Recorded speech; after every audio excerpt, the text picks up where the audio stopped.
Yeah. Hi.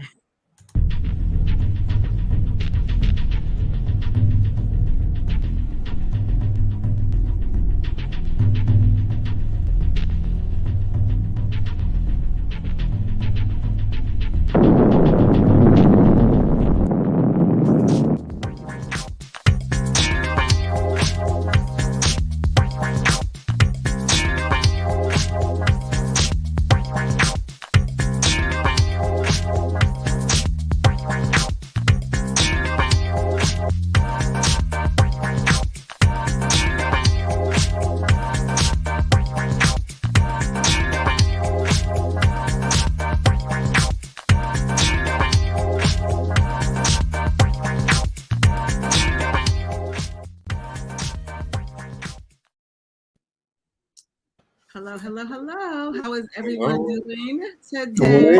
Great. Joining us. Please come on in. You know what to do. Let us know where you're tuning in from. Thanks for joining the chat, Unscripted, Unfiltered, and Uncut. Come That's on right. in. Let us begin. So, guys, how was your weekend? And now your Monday, third quarter of the month. We have new goals set. I mean, not third quarter of the month. I was gonna say, oh, is it?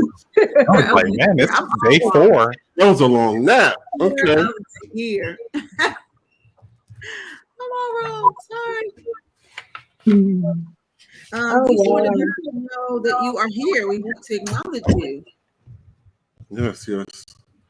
I heard some feedback. Feedback? Yeah, through feedback. Yeah. Really?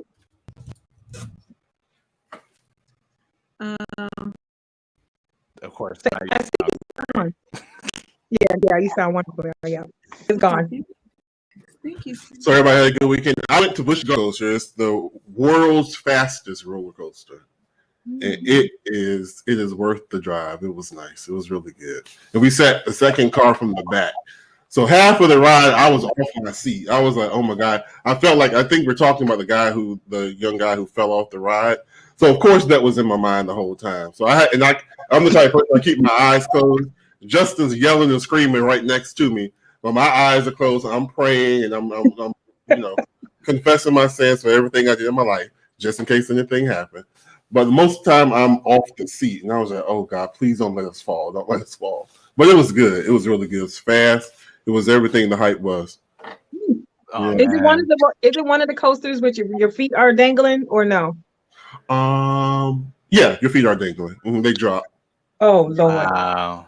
Yeah. I love roller coasters. When you back up, and there's like a straight up thing that you go up, and then it's just a whole bunch. But it was nice. And I think go up to 95 miles per hour. Yeah, I like roller coasters, but you couldn't pay me to close my eyes. Really? I'm telling you, man. I know you were praying, but you got to keep your eyes open because you gotta experience closing the your whole eyes, thing. you gotta experience and see it all. Like you can't tell where you're going, man. That's close to what do you call it? Not skydiving, but when you're on the rope and you're going bungee jumping, zip lining. Okay. Like if you're that far up in the air, like I need to see. I need to see everything that's going on up there. That far. I just need to know. I'll take your word for it. But I had a good weekend, played some golf with the fellas. Oh, that's nice. Spent some time away from the baby. So yeah, I had a good weekend. That's good. That's good. Me too. I can't complain. A little R&R and a little bit of work. Okay. Nice balance. That's my whole thing right now. I need balance. This is my first weekend I took off the whole year, unless it was like for a funeral or something. But I took this whole weekend off for myself because I needed it. Good for you. Yeah. That's good. What about you, Tamika? What did you do? I actually helped out a friend this weekend, and then I kind of did this. Then yesterday, I just kind of like helped out. Stayed around the house. Walter and I went and grabbed dinner, and then I came back home. I was just kind of like chilling out, and then just working on this a project that I'm trying to get going. So I'm working on that, and I'm really excited about it. I really got excited about it today. as I was like putting it together and getting my thoughts together for it. I'm really excited about it.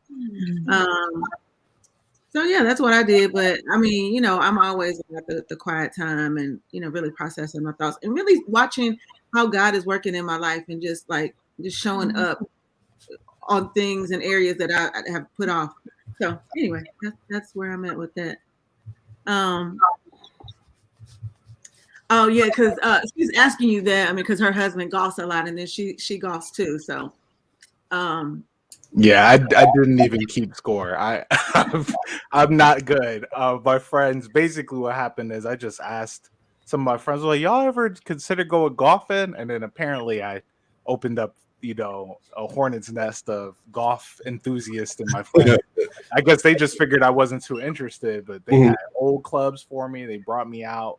You know, that was like my third time out with them, and you know, they're teaching me the ropes. So as long they just said, "Oh, you hit the ball straight, good job." You know what I mean? Like I wasn't keeping score. Is it fun? Yeah. It's It like is. Okay. you get out there in a good day. You know, I mean, it's a lot of frustration that you get to kind of smack out of this. Oh, you know, it's definitely fun. Not so labor intensive like basketball or something. yeah, you know? right. Well, what I want to know is, did you dress the part? No. Nope. I came out with some sweatpants. Oh my God. You know, you don't have to go all out. I mean, you know, I will eventually because some of the golf clothes look nice, honestly. well, all right. Well, let's go ahead and get on into our topics because we do have some very. I think that our conversations might be a little serious this weekend because there's been a lot of things that has happened in the news and our local news, as well as you know. Outside the area news, I don't know, public news, national news, I guess I should say. So one thing that we were, okay. Anyway, I just read that. Oh, okay, I'll be standing by. Please continue to share. But last week we left off and we were talking about the young boy who died at the amusement park. He fell out of the ride, and Will was just telling us how he went to Busch Gardens this weekend and he kept his eyes closed on the ride, and he wanted to experience the ride, but he didn't really want to see what was happening way up when he was in the ride. And I wanted to get on the ride that he got on because Busch Gardens has that. But Justin, I was fine on getting on it, but Justin didn't want to get on it. So we've done it before. So there's been a lot going on. It was a young lady who came out who said her name was Shay Johnson, and she was saying that she was the cousin of the family, and she was had a cash app and things going and was taking up money and things like this. And then the family came out and said that she was not kin to them. And they said that, so when they were interviewing people who went out there and went to the vigil and whatever she was doing out at the park, they were they said that she was fine, but as soon as the cameras came on, she went full blast into action and started crying and doing all this stuff. So if you are ever thinking, or if you are thinking to give to the family, please make sure you are verifying who these people are that are anybody, any family. Make sure you're verifying who these people are that are collecting funds for the family, because everybody is not always who they say they are. And it is very, very sad. So my condolences do go out to the family. But in the midst of all that, they were saying that he had tried to get on 2 rides before that and he was denied. And he went to that ride and got on that ride. And then in midair, you know, when he realized he was out of it, he told the person next to him, please tell his family he loved him. But how do you think the parents, like the family, is going to, like, do you think it's going, I know it's going to be a lawsuit, but do you think that they're going to say something, that music part say something about him, like being denied other rides, or just it's going to all be on the park? I'm sure they're going to use every, you know, everything. Everything's going to probably come out. But the bottom line, I think, is, so was it ever confirmed whether he was secure? Because I know they interviewed the people who built the ride, and they said it's not supposed to go up if everybody is not locked in. There's some type of mechanism that will let them know if one of them is not locked. Right. So I do know that the ride attendants did confirm, or they verified, that all the lights were green. I mean, and that corroborates the makers of the ride. It says that there's this safety mechanism that it won't even go up if one of the seats are not locked. So that's that. I think the whole the gist of it is his weight and his size most likely broke it. Because it had a weight capacity, right? Wasn't it like 250, 270 or something like that? The weight capacity of that ride. Per seat? Yes. I'm not sure. Usually rides, from what I was experiencing, they have the height thing when you're walking up to it, and they probably do have a weight limit on it. But I'm imagining that if there is any type of a defense or whatever they're going to use, is the fact that maybe the attendants weren't as attentive to visually noticing that the guy, should have been weighed or whatever. Because he clearly didn't fit in the seat. But it locked. So it locked enough for the operator to go up, but then perhaps the weight did play a part in it, and somehow the pressure coming down or whatever made it come loose. I think that's what to drop. Yeah, I thought that when rides are like that, like don't they come by and like make sure it's locked? Like I've been on rides when they come do. Back and make sure that everybody's locked in and it's locked. And they press down on you. They usually press down on you. Mm-hmm. Well, some of the rides require you for them to push it in order for it to lock. So, like we said, the lights don't. It doesn't look like that ride required it. And I remember, unfortunately, I watched the video. And they were talking to people, and everyone was seeming fine. And he was on the other side, and they said everything was good. And when he fell, they're like, "Well, did you check?" And he's like, "Well, yeah, everything was good. Everything was fine." I don't know. I mean, honestly, I don't know what I would do if I was that attendant, because in my opinion, he's liable.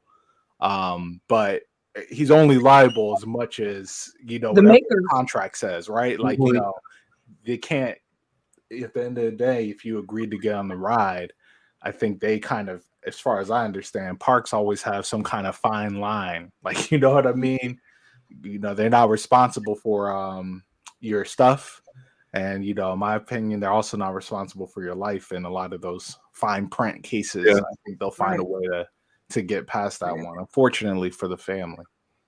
Now, the thing about this, I remember last year we went to Orlando for my birthday. This was not like a big amusement park like Busch Gardens.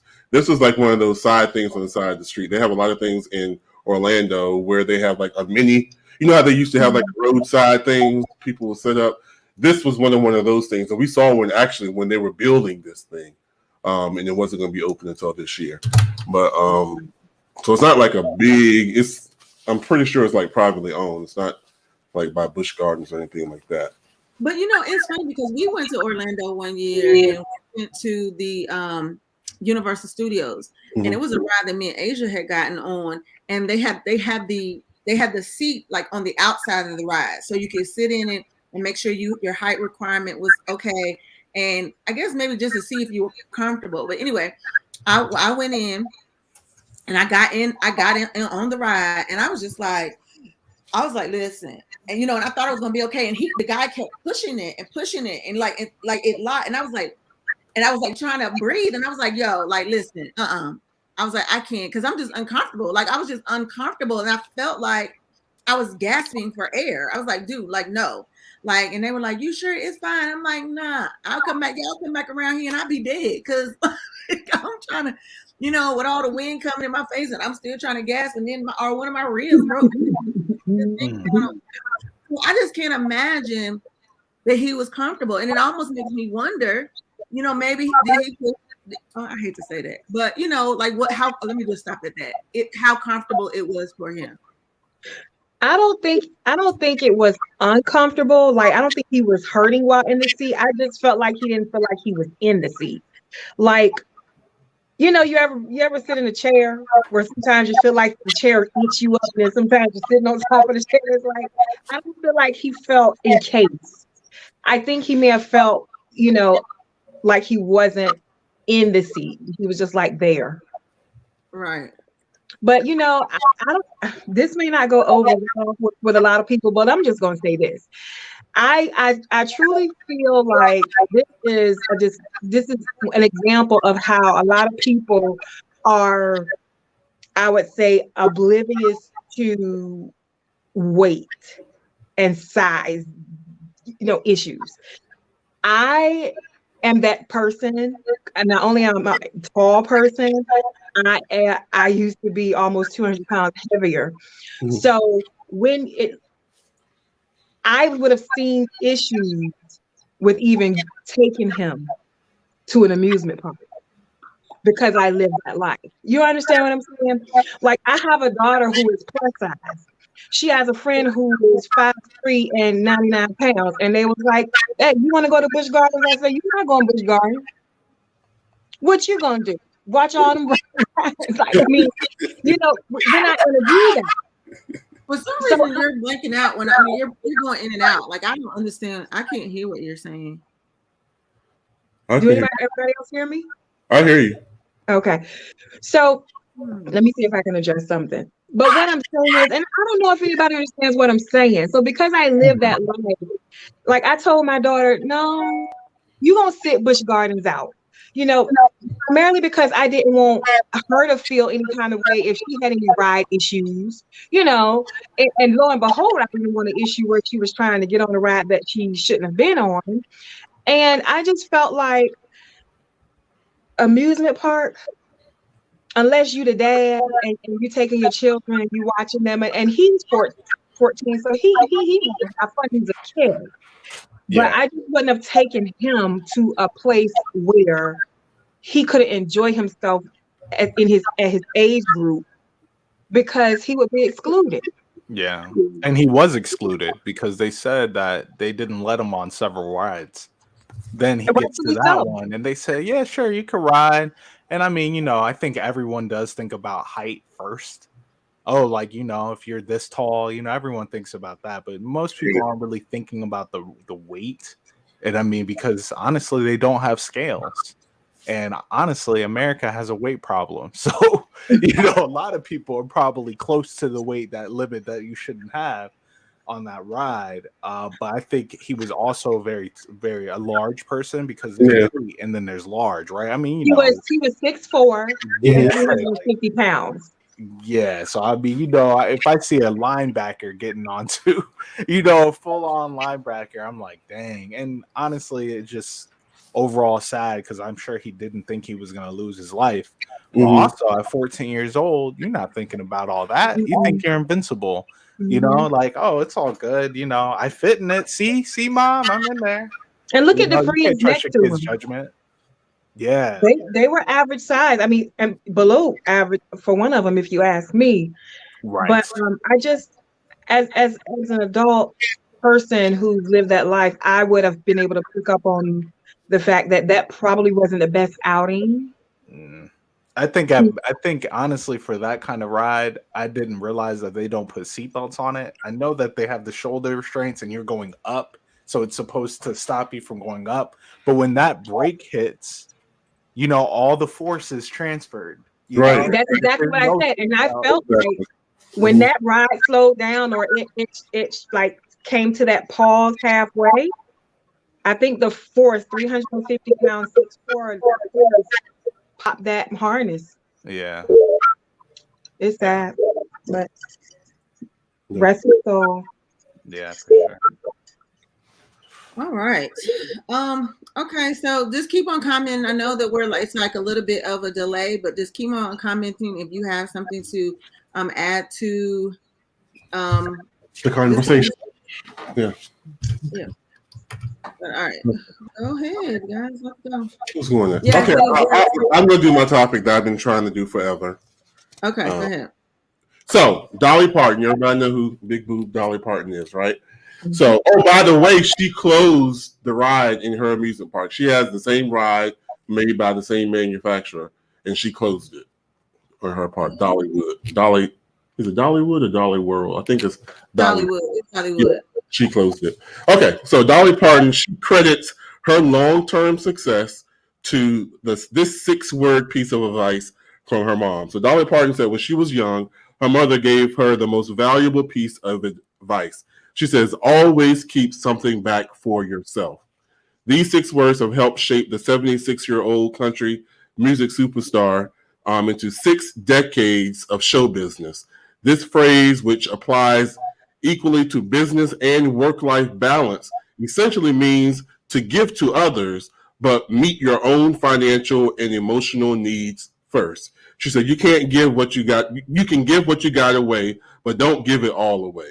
She said, I pray also that God will, give me enough to share and enough to spare when it comes to my money, but also to myself. Let me share everything I can, but let me keep some for myself too. So that was the best piece of advice she's ever received. So I want to know from you guys, what is the best piece of advice you've gotten over your lifetime? And then how has it helped you as a person?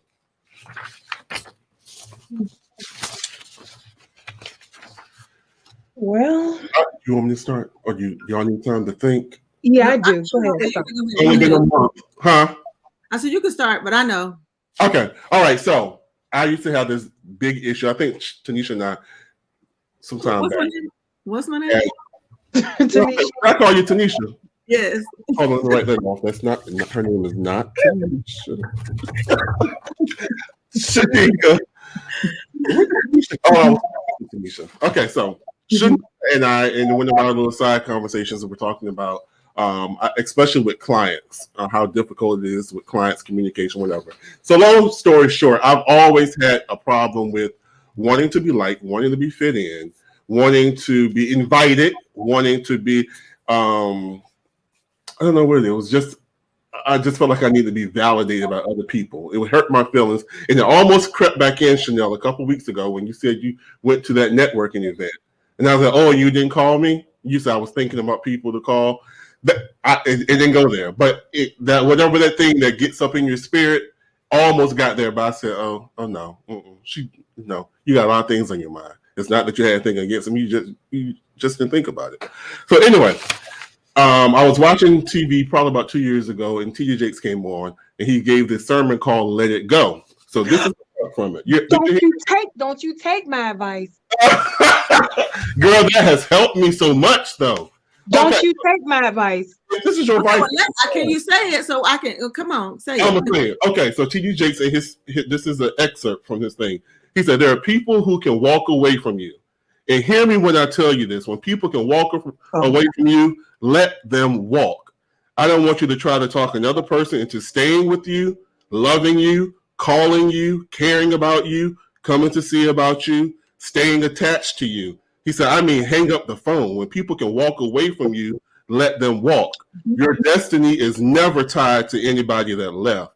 And it doesn't mean that they're a bad person. It just means that their part in the story is over. And you've got to know when people's part in your story is over so that you don't try to keep raising the dead. Yep. So that has helped me. It used to really hurt me, like when clients would leave and I would be like, well, where are they at? What did I do wrong? What could I have done better? Should I text them? Should I call them? Child, no, they're just gone. I thank you for the business you gave me. As a matter of fact, I went to the orthopedic doctor a couple of weeks ago and I walked out. I wasn't even paying attention. I was on my phone, but the client that I used to do that disappeared saw me, like she saw got caught with, what is it to say, a deer in headlights or something. I was like, bro, no need for all that. You just say hi, keep it stepping, because I ain't want to, hi, how you doing? I didn't say nothing about her hair. Her hair was done. She's evidently going somewhere else. That would have tore my day up. But I was just like, okay, I appreciate the fact she was with me a couple of years. Some people just want change. Sometimes I just want change. So that piece of advice, and that relationships, friendships, anything, your destiny is never tied to anybody who chooses to lose, who chooses to leave. And that's, to me, the best piece of advice I've ever gotten. That's wonderful. Can I go next since I have the same person? Mm-hmm. So about 4 years ago, I went through a really bad breakup. And what I learned through that breakup is that I didn't handle rejection well. And it was something that was life, like probably some old childhood stuff that kind of, was triggered or whatever. So I bought the book, Let It Go, in 2018 by T.D. Jakes. And it changed my life. And the part that changed my life is when he talked about offenses and how you as an individual perceive offenses or what you think is an offense toward you. So basically what I learned was, unless somebody blatantly seeks revenge on you, usually people don't do stuff to you, they do stuff for them. So, and he put this example in the book, either by manslaughter or first degree murder, a death still occurs. You can acknowledge the hurt, the pain, the outcome, but you should be able to restructure your thinking and understand that most often it's not first degree murder, but yet manslaughter. So if you look at it that way and change your perspective, then you will be able to see offenses differently and not internalize it as something that somebody did to you because of you, or because you're a certain way or a certain kind of person, and yet twist it and say, okay, it wasn't really about me. It's not about me. And that helped me in my professional life. It helped me in my personal life.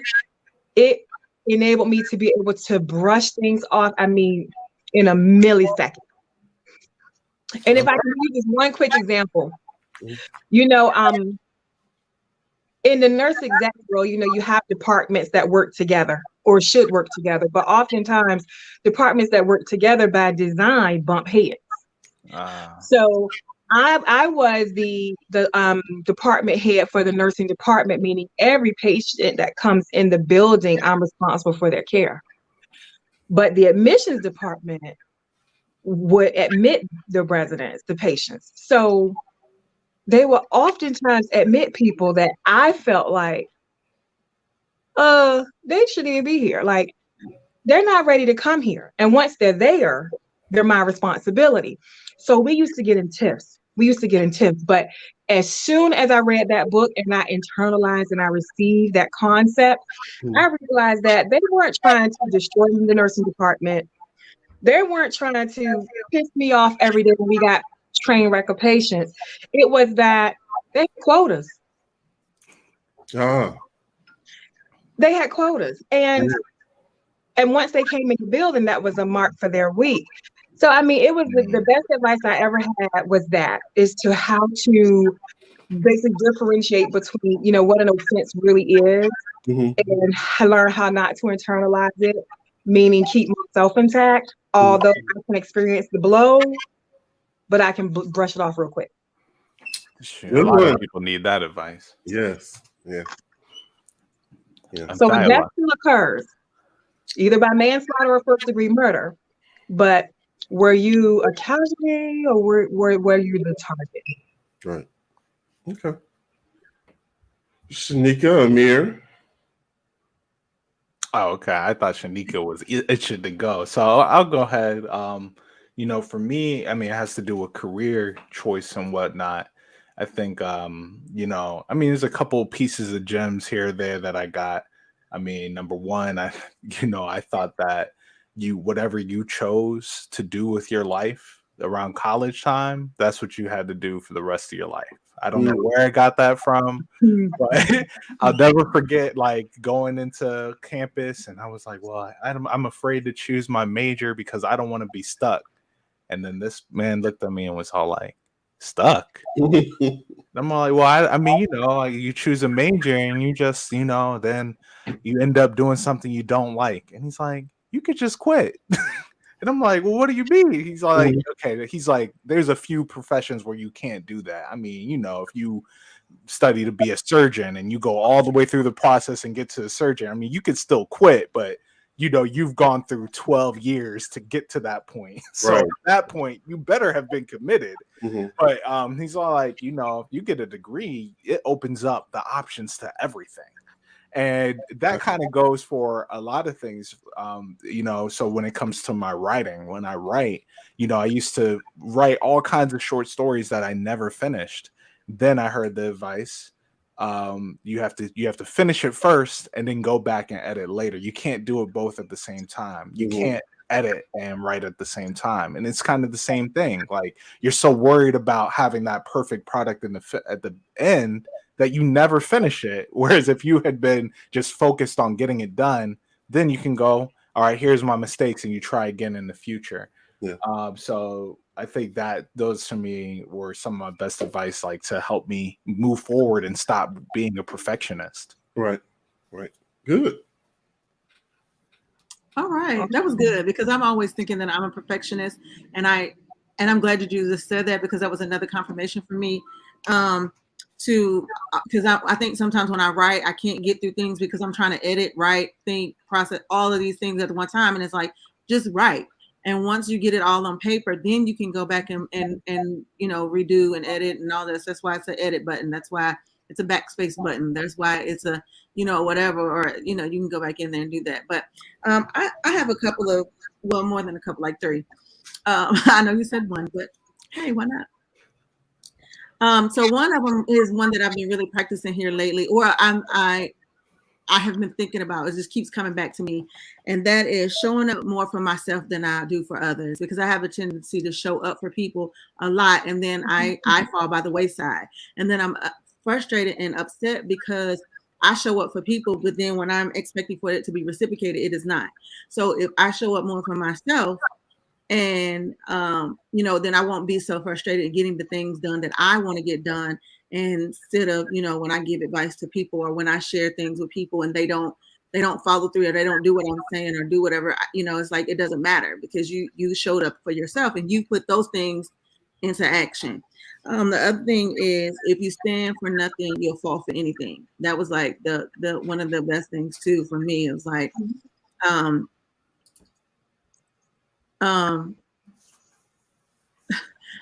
so for me, it's just like, yeah, definitely. If you stand for nothing, you'll definitely fall for anything. So for me, it's just like, what do you stand for? I always ask myself, what I stand for. And when you do make a stance, stand on it.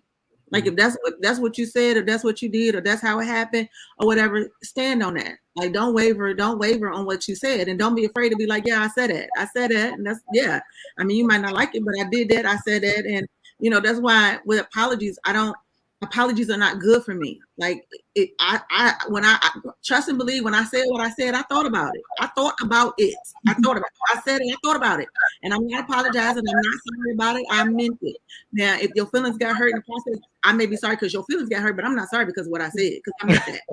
Well, also, you're open to criticism, and it might change your mind in the future depending on the argument they make. But it shouldn't just be whatever they say, you go for it. And there's a pattern. Sometimes there's people out there who post all kinds of nonsense on Facebook, and as soon as somebody challenges them in the comments, well, I mean, yeah, I didn't mean it like that, or they cop out all of a sudden. Oh, well, I didn't read it, I just shared it. And you're like, then at that point, Right. you've ruined your integrity. If you don't stand on it, Mm-hmm. you ruin your integrity. Right. Even if it is wrong, you have to at least defend yourself. Right. Yeah, I mean, until you're like, you know what? Actually, now with new information, I've changed my mind. But you can't just go like, oh, I didn't mean it like that. You gotta say what you mean. Right. And then I think the best advice that I constantly give, the best advice that I think that I constantly give to people is like, if there's a situation and you can change it, change it. I mean, I tell Asia this all the time, but if there's nothing you can do about it, don't waste a whole bunch of time thinking about it. Because if you can't change it, you spend time on something that you can't change. Worry about the things that you can change and make a difference in. If you can't, then keep it moving. And it's really funny, because when she says that to people look at her and are like, you just don't care. You don't have no heart. And she's like, no, it's not that. She's like, but I don't have time to focus on the things I can't change. Right. So that's just kind of, that's where I am with that. So Okay, good. All those are great. Yeah, yeah. I didn't realize Shanika would throw in the best advice that she gives. How y'all felt about that? Chanel, you got any advice that you need to give us? One monkey don't stop no show, baby. One monkey don't stop no show. I like that one. Mm-hmm. What about a smack? Oh. We're getting started on the smack. A lot of updates on the smack. Amir has talent. I'm telling you. Just had to bring that full circle. Oh, yeah. Woo! Who's All next? right. Well, I didn't even know if I want to. Okay. So anyway, we're okay. All right. So that was good, guys. Good. That was good. All right. Go ahead. I'm sorry. Huh? Go ahead. Oh, I was saying, go ahead. Oh, well, my next topic, I think is about, I don't know how to pronounce her name, guys. I know that sounds bad and I don't want to mispronounce it. What did she do? The judge. I wanted to talk about, okay, well, it wasn't even really about her. It was a picture of her that I had sent y'all. But basically, my question to you all is, well, the article was the New York Post had posted, and it basically was saying, okay, let me see if I can find it in the Facebook. So basically, it was the article was about, y'all was supposed to give me a minute. Okay. I'm all over the place. I'm all over the place. It was basically talking about how Black women are marrying outside of their race. And so when I went in and read the article, it was like, why more Black women should consider marrying white men. So I had went in and read the article a little bit, and it was kind of giving the breakdown on why Black women should consider marrying white men. And basically, the gentleman made the case that, I don't really know if I have a question. I just want to know really how people feel about it, really. Yes. How do you pronounce her name? Ketanji. Okay. And so basically, people were just like, well, Black women, instead of marrying out their race, they end up just not getting married at all because they don't want the backlash of not marrying somebody Black. So they just either stay single or marry down instead of dating outside of their race. So I guess maybe my question is, do you all find that is true on why women or Black women choose not to marry outside of their race? Or do you think that's not even true at all, that there are Black women who, like, the numbers are raising? Because in the article, it also said that there's more Black men who date outside of their race and don't really care about the ridicule that they may get about dating outside their race, and whereas Black women care more, and so they either choose to stay single or don't date at their highest potential, I guess. Man, I've seen countless think pieces on this topic. Well, I can speak for myself, being single and in my 40s. I'll date a white man. I have not been in a relationship with a white man before, but I'm not opposed to it. And if I date one, I will certainly marry one if he's the soulmate, thing. I'm not. No, I don't care, and I certainly don't care about what people think about it. That's for sure. Mm-hmm. So do you think? Okay, because it bothers me when people are like, I don't see color, but do you? Is that a thing for you? I mean, are you marrying the man? Are you marrying the white man? Are you marrying, are you just marrying this man? You know what I'm saying? I find it kind of weird when people try to not put the white on it. I mean, he's a white man.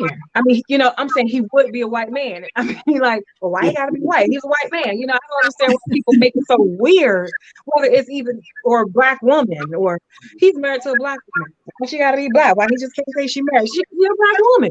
I just don't understand why people make that. I don't understand why people make that so weird. But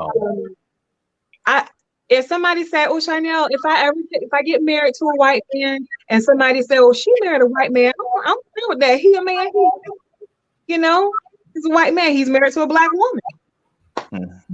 Yeah. I mean, So to me, I could speak to it being weird because it was illegal, you know, like, you know, in the last century, it was illegal to marry interracially. So I feel like no matter what, interracial dating is still kind of weird. In the same way with homosexual being allowed to marry, is people are still acting funny about it, even though it's like this shouldn't be weird, but people act weird about those things. And I think for me, when it comes to, I think Black women have more to worry about, not because of necessarily the negative connotations, because they don't date outside of their race as much, but because they're already at the bottom of the totem pole. So, for example, a white woman marrying a Black man, you know, everyone kind of already has their ideas, but typically beyond in her own family, her status is just kind of there. Like, it's just, she's still a white woman, she's still caring. But if a Black woman marries a white man, her status doesn't change. She's a Black woman. She's still at the bottom of the totem pole. You know, people might be surprised, but it's really that white man status. Suddenly people are questioning him and what he's doing. And, you know, he's the one who has to go through a lot. Whereas, like, you know, maybe at the end of the day, a few Black people might turn sideways, like, you dating a white guy. But most of the time I just see Black women who are dating white men. They're just complaining about weird things white men do, but they're not saying anything bad about them. They just, I think I saw a whole Facebook group where it's like, my Chad said this. Should I be worried? And I busted out loud. I'm like, there's a whole group for Black women who date white men, and they call them Chads. Let me go in that group. Maybe one of them got a brother. All right, let's read some of these comments. Tiffany says, I'm not opposed to any race or what others think. He got me, I got him. Kathy says, I think it is just a comfort level for each person. My niece is married to a white man. They dated since she was in high school. Fabian says, in interracial relationships in general, all that matters is if the couple is happy and the person is downplaying their race, and that's the reason they chose another race. There was a story the other day about a Black woman who was married to a white man that wouldn't stop calling her the N-word when they were intimate. Either way, you gotta make sure they are the right person and aren't racist, of course. Kathy then says, I dated a white man back in the day. Nowadays, it's just who I'm comfortable with. You know, and I think that all races have issues with them. I don't think that any race, I mean, I made a comment on a post the other day some dude made, and he was like, this is why y'all wonder why Black dudes date white women. And I had to put up there, I said, listen, if you like white women, just say you like white women. Don't be up here trying to bash the whole right. Like, don't do that. Yeah. If you like white women, that's on you. But like, don't be trying to say, you know, because it was about the whole, he was basically talking about the Will Smith and Jada thing. Like, you know, like that's why Black men date white women. And I was like, let's be clear.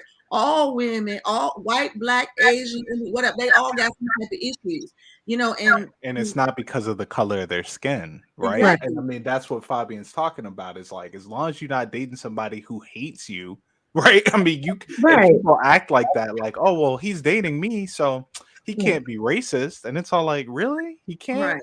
You don't think he might have a fetish? You can't call me an N-word and be my husband. What in the world? You can't call me a slut, a hoe, a bitch. You can't call me none of that. You can't call me, if you ain't calling me sugar, honey, ladybug, chocolate rock, something. Now, Will, I did see a think piece about in the gay community that there's some people had issues with the amount of interracial dating. Have you heard anything about that?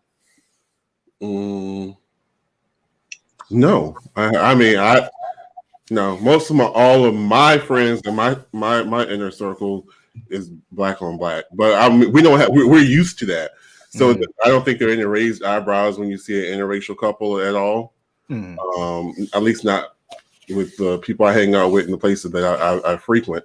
It's not an issue anymore. Now, I do think when I was just hearing you guys talk, in my mind visually, I don't know if it's a thing or not, but when you were talking about when Black guys date white women, to me, I've always associated that, and it's not my own personal thoughts, it's just what I just feel is associated with some type of a level up.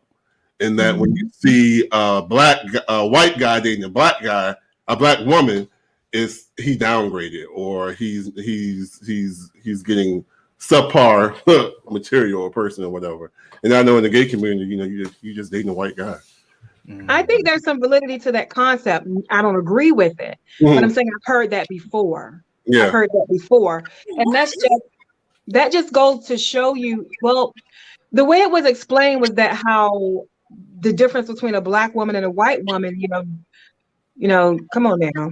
Historically, it's from a society standpoint, white women are better than black women. I mean, I'm talking about, What they Right, the perception. Right. So I've heard that argument before, that when black men go to white women, it appears to be that they have an elevated status, and white men are look as though they have stepped down. Yeah, I've heard that. I don't agree. Right. Yeah. Well, yeah. So, for example, I've witnessed an argument where they were telling, like, a lot of black guys were saying that they were making the white woman's life better, and this white lady said, "No, like, our lives don't improve. It's like you guys may think that you're getting some kind of status update, but meanwhile, our whole family's talking shit about us, saying that we like black guys." And I was like, man, like, that's really realistic. And I'm like, they've deluded themselves into this idea that they've gotten a trophy, some lady that is treating them better than a black woman could. And in reality, they think that. They really just doing think regular stuff. Like, I mean, okay, you got some unseasoned chicken. It's nice that she cooked for you, though, right? And it's like you dated one black woman who didn't cook, and now you're like, yeah, see, this is why I got a white, like, huh? I mean, like, that's a delusion. Like, you haven't dated every black woman, first off, but also to put black woman into a category of like undateable is right. I mean, it's insanity to me. It's insanity.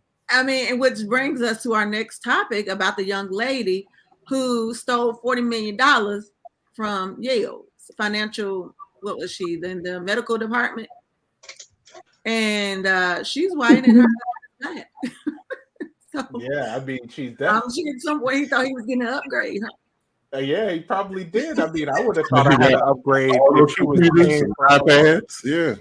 Well, they got to seize and sell everything they have. Right. Yeah. Right. Goodness. Yeah. So I'm trying to figure out $40 million. How in the world? Yes. So she's our $40 million chief of the week, who stole this money from the medical department at Yale University, and she bought, they said, thousands of laptops and Chromebooks, iPads, free homes, vehicles, and all of that. Yep. Okay, I still haven't. Did anybody say how she got caught? Because this started in like 10 years ago. Yes, well, it started with her taxes. Like, she wasn't found on taxes, and I think they probably were watching her. They probably were watching her, and they did an investigation. They probably just let it build up, and they got her ass for $40 million. I'm like, lady. Woo. And he's standing there with them fatigues on. Right. Okay, so she sold the stuff that she bought. Yeah. Okay. Yeah. Right. She had a scheme. Yeah. It was a scheme. Dang. But actually it was a third party. She was going through a third party to sell the items for her. Mm-hmm. But she could buy stuff she could buy stuff directly without any type of approval, as long as it was under $10,000. Yeah. But my question is this: they didn't know that these items weren't going to the school because they was being delivered to school. Look, I don't know, man. I mean, sometimes she probably smiled. She knew people. She'd been working there for longer than a decade at that rate. She probably knew exactly who to talk to. Probably, flirted with one of the people at the tech department. However, she got to that point where they were just trusting her. Right. Because you can't see what greed do. See what greed do. Maybe she cut people a deal, but I don't even think she had. I mean, we might. I ain't saying we don't. I mean, I'm not saying, but we're not taking $40 million. I mean, we're not. I mean, are you taking $40 million? No, ma'am. You taking $40 million? I mean, we might take a stapler. Like. No, a pack of But paper. you'd get 15 years in jail. A pack of printer paper, maybe. Right, print paper, but I That- don't think you know, you we- printed too many pages. You go into jail now. I know. There's somebody in the corner talking about what department do you work in? Why are you over here using this? Like, how many papers did you print off? You know, it's always like, One of our chat guests said white privilege is real, and I'm gonna tell you why. How does she have that much buying power as an individual at Yale without anybody signing off on that? right. Wasn't she a department head? Yeah. She was an administrator of some kind, but she wasn't the department head. Yeah, I thought she was just over the finances. Yeah, she was over the finance. What I'm saying. Whatever. So basically, she can stroke a $9,999.99 check, and nobody has to sign off on that. Right, and knew that. Knew that she Right. could. And Yeah. I mean, you know, we might do a highlighter and be like, oh, I accidentally took, you know what I'm saying? We ain't doing that. We ain't $40 million. Right. I mean, Well, you know, that's what she we're did. getting caught up over one laptop. You know, one work laptop. The mouse pad goes missing. Right. You say, know, nobody like- got terminated from my job from stealing an umbrella. Okay, an umbrella. Oh no, for real? Not the umbrella. Umbrella. Wow. That sounds like something that would happen at Disney World.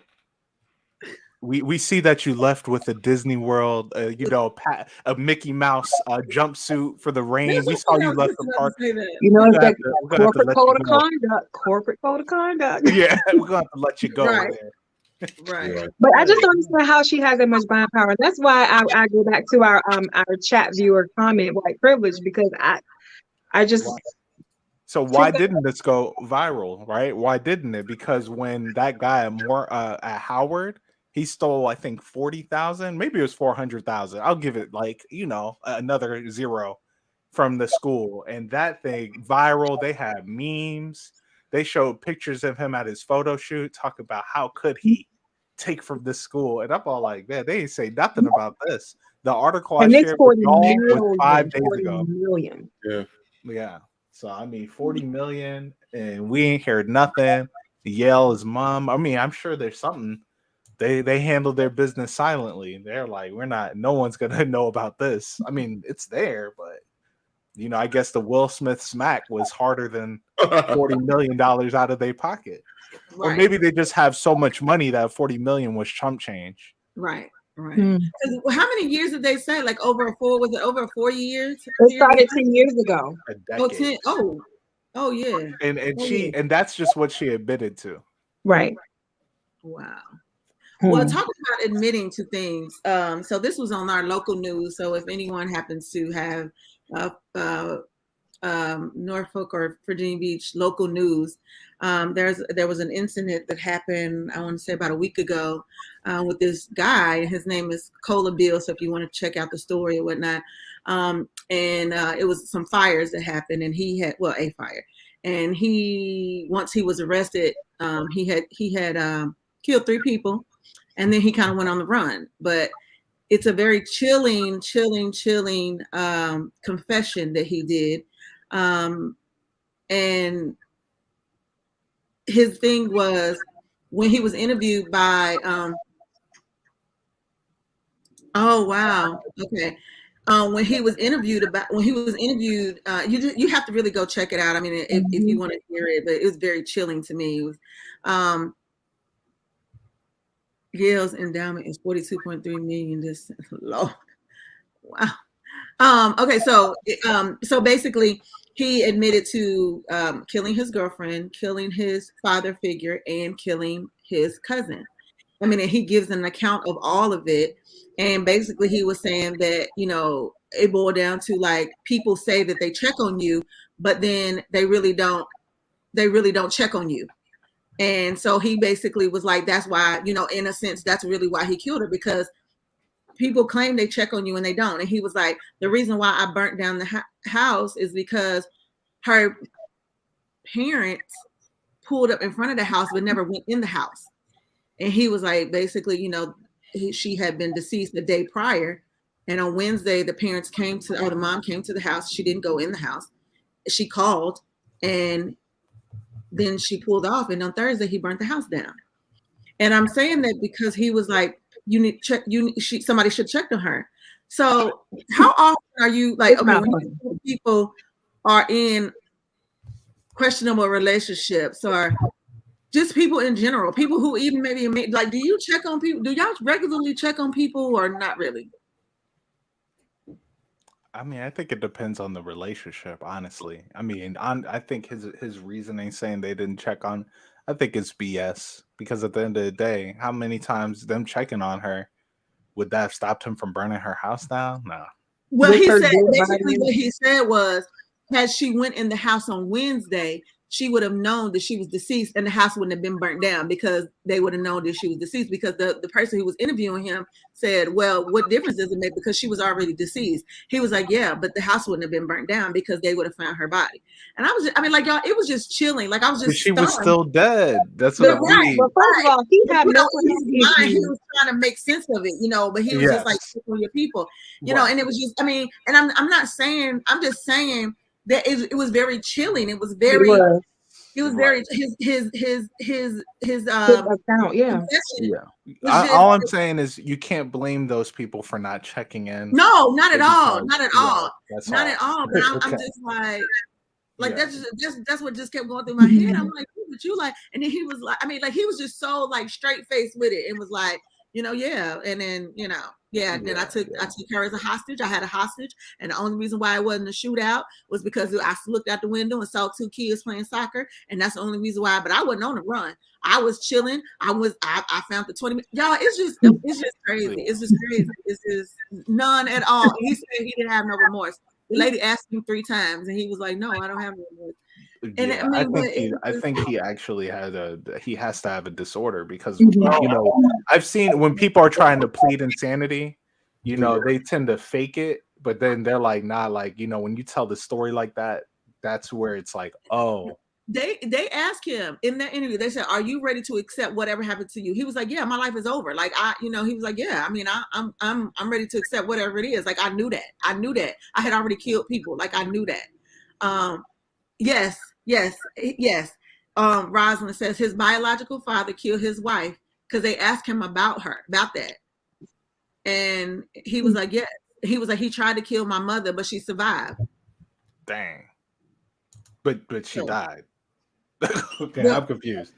no, his first wife. So his mother, the guy who did he at 6 months old, he said his father shot his mother, his biological mother, the boy, the guy who did the killing, but she didn't die, she survived. But his second wife, he killed her. Yes. Oh man, yeah. Oh, so it's genetic. Yeah, because he talked about his son in that interview. He said, I hope my son is better than me. I'm all like, uh-oh. Oh yeah. Uh-oh.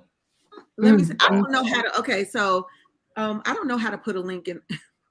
I mean, This is his name.